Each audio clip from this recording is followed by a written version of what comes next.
Quelles évolutions des usages et quelles évolutions du marché en matière de bureaux? Voilà le sujet qui va nous animer à présent dans Enjeux Patrimoine, face à un constat réalisé par un certain nombre de professionnels de l'investissement en immobilier qui regardent le bureau de manière particulière, avec notamment deux marchés de l'immobilier de bureaux. Nous allons en parler avec deux professionnels du sujet dans Smart Patrimoine aujourd'hui. Nous avons le plaisir d'accueillir tout d'abord Virginie Houzé. Bonjour Virginie Houzé. Bonjour. Vous êtes directeur études et recherches France chez JLL, et à vos côtés nous avons le plaisir d'accueillir également Audrey Camus. Bonjour Audrey Camus. Bonjour. Vous êtes directrice générale de la foncière d'ICAD. On va commencer avec vous Virginie Houzé. Je le disais en introduction, on a beaucoup de professionnels de l'investissement immobilier, de gérants de fonds immobiliers qui nous disent qu'il existe aujourd'hui un marché du bureau à deux vitesses, en gros le cœur de ville et le reste, si je caricature.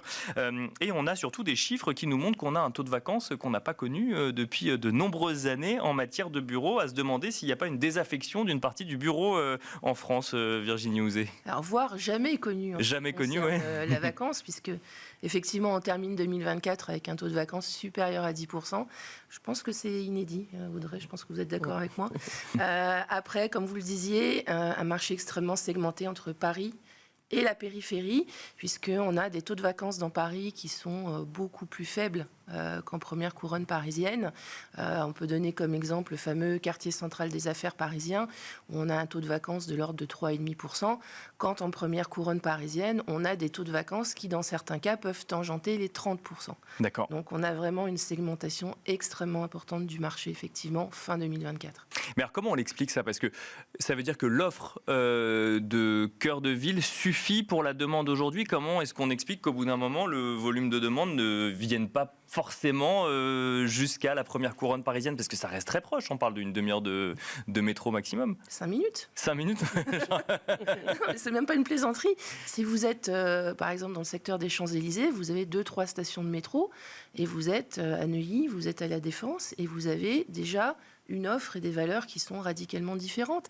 Après, on a des changements assez notables post-Covid, c'est-à-dire une appétit très très fort des entreprises pour la centralité. Dans ce monde, en fait, où les salariés sont mobiles, sont en télétravail pour une partie de leur temps, l'attractivité du centre-ville est très forte. D'accord. Et a capté en fait beaucoup la demande depuis 2021, ce qui fait qu'on a eu beaucoup d'activités dans Paris Intramuros et on a fait baisser l'offre dans Paris Intramuros de façon extrêmement forte, et ça s'est fait bien évidemment au détriment de la première couronne. Maintenant, 2024 commence à marquer un petit changement, puisqu'on voit que dans Paris, l'activité a ralenti également, et on a certains secteurs de périphérie qui, au contraire, commencent à rebondir en surfant sur des valeurs attractives, par exemple. Parce que du coup, il y a des opportunités financières potentiellement pour les entreprises. Exactement. Et donc on retourne effectivement là où c'est un peu moins cher. Audrey Camus, vous faites le même constat. C'est vraiment quand on est à la tête d'une foncière aujourd'hui, il faut regarder le cœur de ville et se poser la question de ce qu'on fait des alentours, c'est ça? Oui, en effet. Comme l'a dit Virginie, il y a une recherche de centralité qui est plus forte que jamais. Mais il y a aussi des niveaux de loyer qui n'ont jamais été atteints dans Paris, qui sont extrêmement chers aujourd'hui, par QCA, ouais. Et que toutes les entreprises ne peuvent pas payer. Donc il va y avoir un marché de report. D'accord. Mais en effet... vous l'attendez là, à l'heure actuelle? Oui, on l'attend. Et nous, on a signé hier 33 000 m² à Saint-Denis. D'accord. Ouais. Voilà, donc c'est possible. Voilà.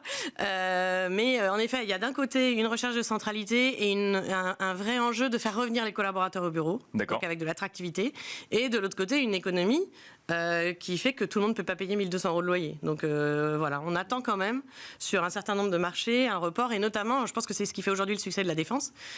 Vous pouvez aujourd'hui avoir la Défense avec la desserte, qui est quand même exceptionnelle. Bah, bien sûr, qui a été prévu pour. 3 fois moins cher qu'à Paris. D'accord. Donc à un moment donné, il faut faire les calculs. Donc en fait, si je comprends bien, il y a un an et demi, on nous disait la Défense, c'est mort, faut pas y aller. Là, ce que vous nous dites, c'est globalement, maintenant que c'est moins cher qu'en centre-ville, il y a peut-être une opportunité pour un certain nombre d'investisseurs, enfin pas d'investisseurs, mais d'entreprises. De locataires. En fait, vous avez un rapport qualité-prix à la Défense qui aujourd'hui est incomparable. Je vous dis, 3 fois moins cher à 3 stations de métro de Paris. Bien sûr. Donc, voilà. Les mesures d'accompagnement à la Défense sont telles que c'est extrêmement attractif. Et comme le disait Audrey, c'est un marché qui est incontestable de par sa densité d'entreprise, par sa desserte, et qui, pour preuve, l'année dernière, en fait, a fait une très bonne année en hausse et supérieure à sa moyenne de long terme. et porté finalement par un tissu d'entreprise extrêmement diversifié. D'accord. Puisque la défense, habituellement, c'est un marché de grandes transactions, donc des plots de 20 000, 30 000 mètres carrés. Et l'année dernière, même depuis 2 ans, on voit en fait des entreprises de plus petite taille qui rentrent dans des immeubles neufs, qui ont été ouverts à la division, ce qui n'était pas le cas dans le passé. Et donc, ça fait vivre le marché avec un tissu d'entreprise beaucoup plus diversifié que par le passé. On est dans une émission qui s'adresse aux particuliers. Est-ce que ça fait sens pour des particuliers d'accompagner des projets de nouveaux immeubles, de construction, de promotion immobilière, quand on a des taux de vacances aussi grands sur les immeubles de bureaux existants, Audrey Camus ? Alors honnêtement, l'heure est plutôt à la rénovation, à la construction de bureaux neufs. Je pense qu'on en a beaucoup construit, probablement trop. Aujourd'hui, la tertiarisation des emplois, elle est plutôt à l'arrêt. La démographie va dans le même sens. Donc honnêtement, le besoin de bureaux, il ne va pas augmenter. D'accord. Voilà. Donc, construire des bureaux neufs aujourd'hui, on le fait vraiment quand il y a une situation contextuelle très particulière. Mais sinon, on essaye de faire avec ce qui existe. D'accord. Et d'ailleurs, il nous arrive aussi de transformer des immeubles de bureaux en autre chose. D'accord. Ouais. Les localisations, parce qu'en fait, la polarisation du marché, là, fait que vous avez un certain nombre d'immeubles de bureaux qui vont sortir, en fait, du marché. Parce qu'ils ne sont pas bien placés, parce qu'ils sont obsolètes, parce qu'ils ne cochent pas les cases des critères verts, etc. Oui, parce et ceux-là, on va plutôt chercher à les transformer en autre chose. On ne réinjecte en fait des travaux pour garder du bureau que dans des très bonnes localisations. D'accord, c'est la localisation qui va faire en sorte qu'on recycle ou en tout cas qu'on rénove le bureau parce que c'est un investissement et derrière il faut être sûr de pouvoir le rentabiliser avec des entreprises qui pourront venir louer les bureaux, si je comprends bien. Oui, et je pense que ce qui se passe en ce moment montre bien que le fondamental de la location, il reste très très vrai. On a, je pense, un peu oublié ça ces dernières années dans un marché qui était très très porteur. Et là, on revient à ça. Et en effet, la localisation, ça reste le critère numéro 1. Virginie Houzé, les immeubles obsolètes, vous avez écrit un article sur le sujet. Ça veut dire qu'aujourd'hui, une bonne stratégie immobilière en matière de bureaux, c'est une stratégie de rénovation, d'investissement dans un parc existant, si tant est qu'on soit dans la bonne localisation, comme nous l'a rappelé Audrey Camus. Et la construction immobilière, c'est pas forcément le sujet de 2025, si je comprends bien, en matière de bureaux. Alors, je ne peux que aller dans le sens d'Audrey, sur tout ce qu'elle vient de dire. Je partage totalement son point de vue. 2025, ça va être une année où on va encore avoir un gros volume de livraison assez élevé en bureau en Ile-de-France. Par contre, ce qui est intéressant, effectivement, c'est que la propension à construire plutôt du neuf que de rénover a tendance à baisser et on voit qu'on a de plus en plus en proportion d'opérations de restructuration d'immeubles existants. D'accord. Donc ça, c'est plutôt un signal intéressant. Avec des normes quand même plus conséquentes qu'il y a quelques années, notamment sur l'énergie verte ou autre. Exactement, oui, mais c'est un élément qui est extrêmement, je pense, structurant, et notamment quand on parle aussi des nouvelles normes type la RE 2020, parce qu'on va parler de sujets comme le carbone incorporé, donc le cycle de vie complet d'un immeuble. Et aujourd'hui, quand on est dans cette démarche-là, avoir un immeuble restructuré donne un bilan carbone global qui est beaucoup plus attractif. Mais donc, effectivement, la tendance est celle-ci. Et quand on regarde les dynamiques de marché, effectivement, la localisation, c'est le sujet clé. Bien sûr. C'est quelque chose qui va être probablement le point de déclenchement du lancement ou pas d'une opération de rénovation d'un immeuble obsolète. Puisque ça va conditionner les valeurs, ça va conditionner la demande. Et il y a des secteurs qui, aujourd'hui, malheureusement, ne sont plus des secteurs attractifs. Et ça fait partie de l'obsolescence des bâtiments. Et alors, justement, on a parlé de Paris. Alors, on a surtout parlé de Paris donc de la région parisienne. On a parlé donc du centre-ville. On a parlé de la Défense. Vous nous avez parlé de Saint-Denis. Quand on parle de localisation, les localisations à peu près sûres en matière de bureaux aujourd'hui, que ce soit à l'heure actuelle ou que ce soit anticipé avec les reports du fait de la différence de loyer, c'est uniquement ces secteurs-là ou il y a un tout petit peu plus de souffle à trouver ailleurs ? Moi, je dirais qu'il y a aussi du souffle à trouver dans les grandes métropoles régionales. D'accord. On n'en a pas parlé, mais donc là, c'est quoi ? C'est Lyon, Bordeaux, Marseille Exactement, Toulouse. Ouais. Toulouse, oui. Voilà, où en effet, les marchés de région, honnêtement, alors sur des volumes plus petits et sur des immeubles plus petites, mais il y a un tissu économique d'entreprise dans ces métropoles-là, et du coup, le marché de bureaux a été plutôt moins atteint, honnêtement, qu'en Ile-de-France, globalement. Et le mécanisme est le même ? On est d'abord sur du cœur de ville avant potentiellement d'aller sur de la première couronne ? La recherche de centralité est exactement la même. Partout, quelles que soient les villes en France. D'accord. Partout. partout. C'est vraiment augmentation de l'attractivité, recherche de centralité, ça c'est vrai partout. Et après, sur les localisations en Ile-de-France, en effet, c'est Paris. Et c'est au-delà, en fait, c'est la desserte transport en commun, c'est la qualité de l'environnement, en fait. D'accord. Aujourd'hui, en fait, le lieu de travail, c'est aussi un enjeu de recrutement pour les entreprises et de fidélisation des collaborateurs. Et donc, il faut qu'ils aient envie de venir là. Donc, l'environnement de commerce, l'offre de services, la capacité à aller au cinéma, prendre un verre, etc., autour de l'immeuble.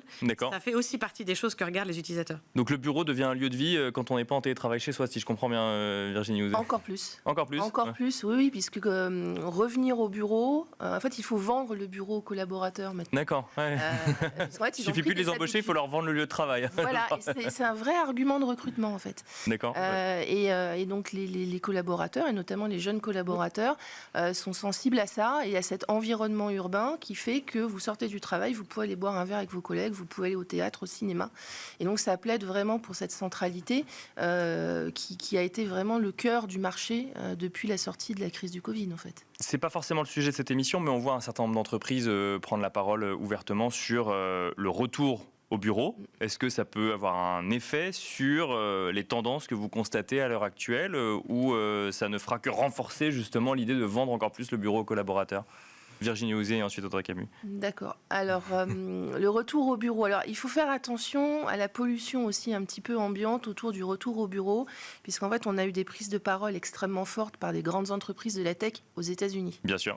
Avec des entreprises qui étaient en 100% télétravail. Qui étaient les premières à y être allées il y a quelques années et qui sont les premières à y revenir, donc ça pose question. Exactement. Oui. Et avec en fait un droit du travail qui n'est pas du tout le même là-bas qu'en France. Nous, en France, en fait, on a été très très long à se mettre au télétravail. Ça a vraiment été un enfant de la crise du Covid. Et on a mis en place des accords de télétravail négociés avec les IRP. Donc, on ne revient pas dessus comme ça.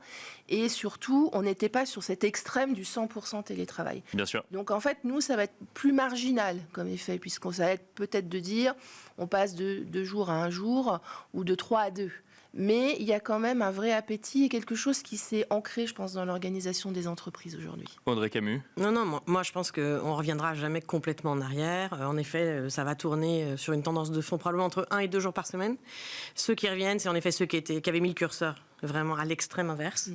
Aujourd'hui, l'enjeu, c'est en effet de retrouver de la créativité, de la productivité et de faire en sorte que les gens puissent se rencontrer. Donc voilà, aujourd'hui, plus que jamais, le bureau, c'est le lieu de rencontre et de réunion. Donc pas d'impact à court terme sur effectivement la tendance que vous constatez déjà sur l'immobilier de bureau ? Je pense pas.